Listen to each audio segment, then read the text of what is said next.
Papagkasyahin ko to sa Siyam kami kakain. Asin na lang yung ulam ko rito. Boss! Boss! Ano yan?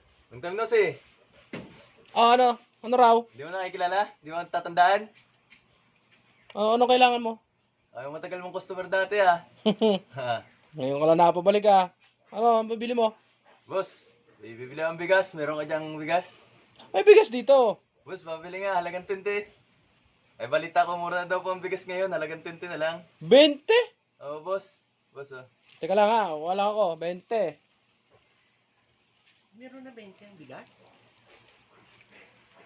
Oh, boss, ito, 20. Yun. Ano ito, boss? 20 na to?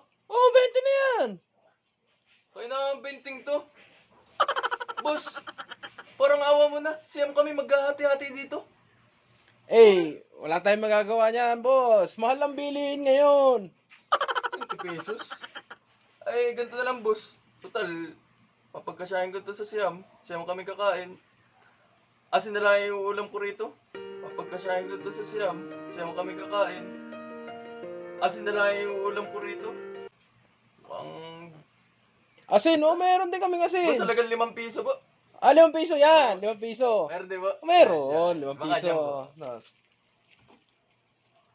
Ito yung Yung? asin mo. 5 piso na yan, boss? Oo!